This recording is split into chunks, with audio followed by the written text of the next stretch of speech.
Hello students, welcome back to my channel. Let us continue our topic sound. We already discussed that all vibrating objects produce sound. But all the vibrating objects do not produce audible sound. Today we will discuss audible and inaudible sound. From its name that is clear, audible means the sound that we can hear. And inaudible sounds are those sounds which we can't hear. Okay, there is one example, sound of pendulum.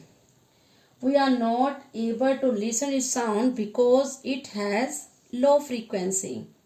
Its frequency is near about 2 to 3 hertz. Hertz is the unit of frequency. Okay, human being audible range is 20 hertz to 20,000 hertz.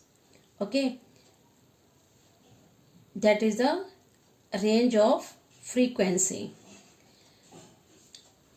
Infrasonic sound, the sound having low frequency. With the sound which having low frequency means less than 20 hertz. Those sounds are known as infrasonic sound. And what do you mean by ultrasonic sound? The sound which having high frequency, that is more than 20,000 hertz. Okay, more than 20,000 hertz sound is ultrasonic sound, and less than 20 hertz sound producing frequency, that sound is known as infrasonic sound. So human being can neither produce ultrasonic sound nor hear infrasonic. Okay, they can neither produce and neither hear the ultrasonic. They can't hear infrasonic sound.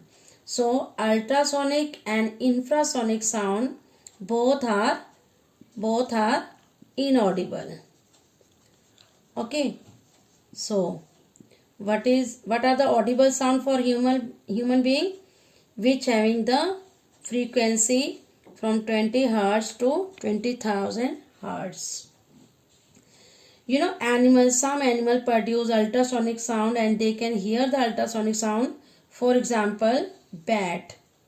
When it's screaming, it produces ultrasonic sound and it can hear also ultrasonic sound. This is the example. Some other animals also listen the ultrasonic sound. What are the uses of ultrasonic sound? It is used to diagnose tool in medical science. Ultrasonic sound is used to study the growth of fetus. Fetus means developing baby. Okay, inside the mother uterus. Yes, it is also used for the treatment of muscular pain and arthritis. It is a name of disease. It is also used to locate underwater objects like submarine or shoals of fish. Now we will discuss about measurement of sound. We know that loudness depends upon the amplitude of vibration. Okay, so loudness can be measurement in the unit that is decibel. So SI unit for measurement of sound is decibel. This is its short form, small d, capital B. Above 80 dB, the chart is given in your book.